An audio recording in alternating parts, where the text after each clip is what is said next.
else want the chair? I'm going to start over here and then work my way round. Can I just thank you all for coming? You know, it's really nice that you've made that effort, or it's in your diary.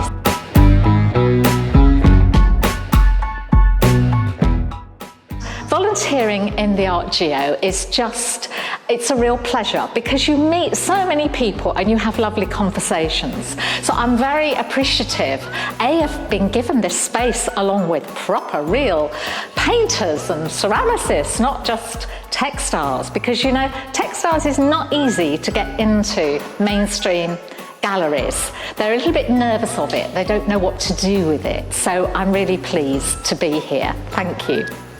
I'm going to start with a piece that didn't make the cut. Now, I don't know if you know, when you have exhibitions, you have to have lots and lots of work, and they haven't got room to hang it all. Now, that's a good thing, because the person who hangs the work can then choose all the things that look good together. So I think when you look at this, you might work out why it didn't make the cut. It's called Breakthrough, and it's about the ice all breaking up. But it doesn't really fit the theme of oceans in the kind of under the jetty type thing, does it? It's another part of the world. But the reason I'm showing it to you is it's how I got here in terms of how did I get to be doing this sort of thing and the wall hangings. Well, now I started teaching in London a long, long time ago in schools, and then I taught adults, and it was City and Guilds in stitch textiles, mainly about quilt making, contemporary quilts. Now with a quilt you have 3 layers, so you have the front layer, and you have a layer on the back, and then you have a sandwich in the middle. Now the sandwich, it might be polyester, or it might be cotton, or it might be wool, and wool is the best, because when you quilt wool, it's so responsive. If you stitch it very heavily, it goes flat, like the dark blue areas, and if you don't stitch it quite so densely, you get raised bits.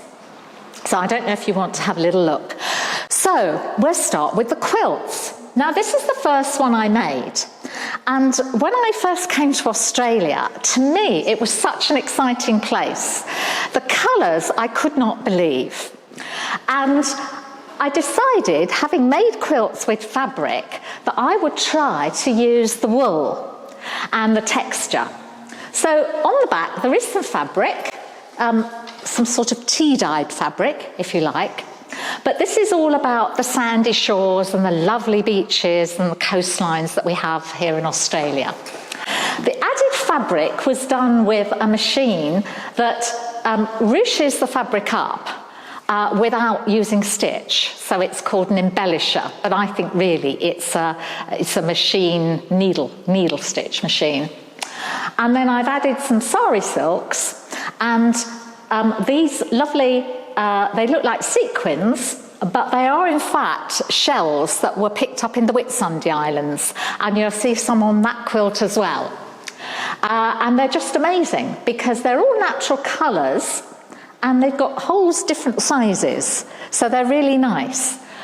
Whether or not I should have picked them up on the shores in the Whitsundays, I'm not sure, but I have. So that was that one.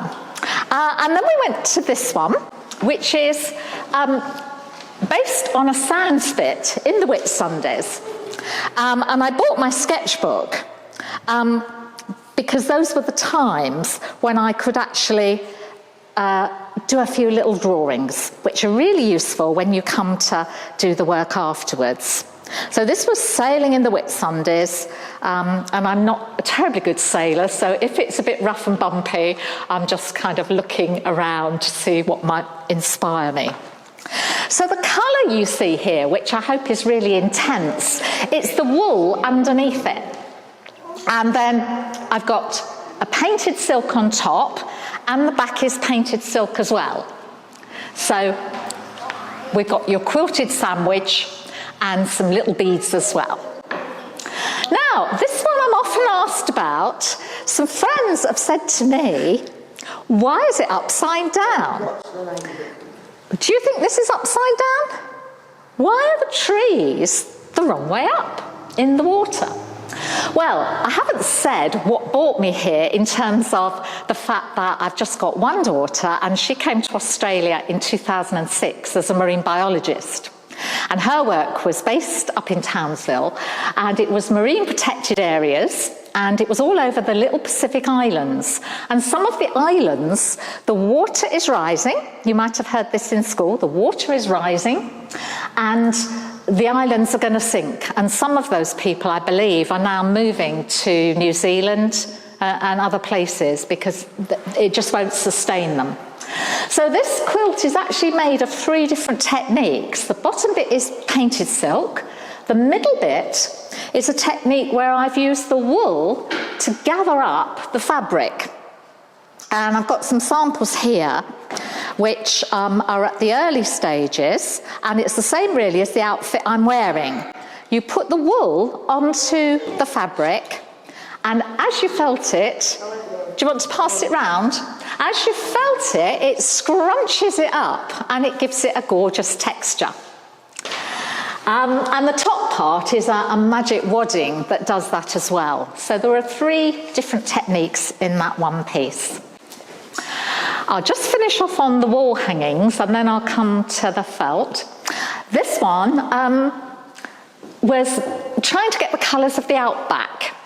Our daughter took us out to Undara, which is up in northern Queensland, where there are these lava tubes.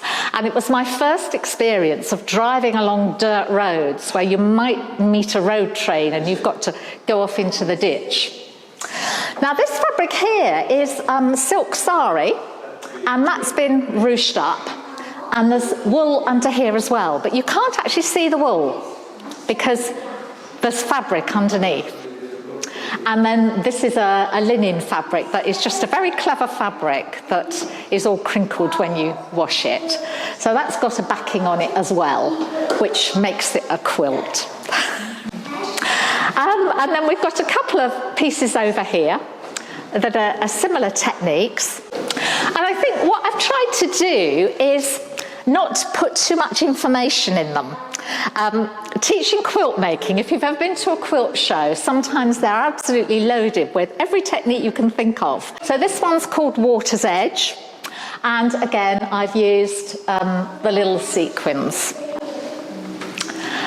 Now the last 2 I've had framed, which transforms them into something that people might think, oh yes, you can put that on the wall. This one, you don't need to move. This one is one for a touring exhibition in the UK that was inspired by an artist. And of course, most people pick a very popular artist like Matisse or Turner or Monet. And I picked an Indigenous Australian artist, and her name is Rosella Namok. And her paintings are full of lines, and they're about raining. Now, I call this one Rainy Day Cape Naturaliste, but you'll see that my lines are all wiggly, and that's because the wool grabs the silk and scrunches it up.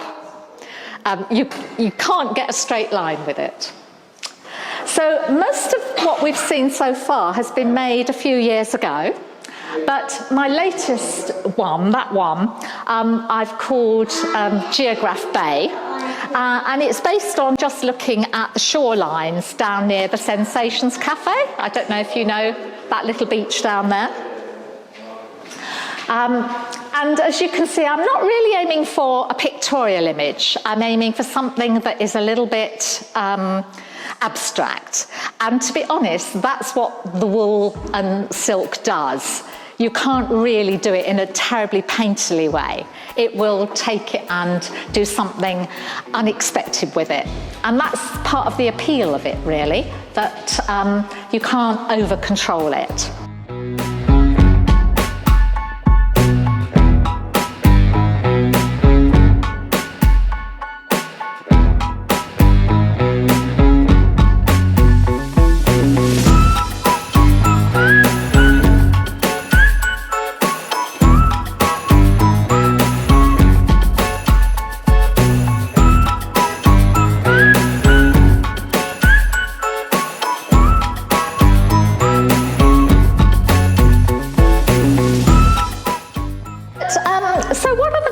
for? Well, I'm tempted to say you don't need to ask that question.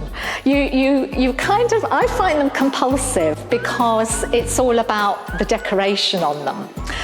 This one's an imitation of cracked earth, you know, when it's so parched.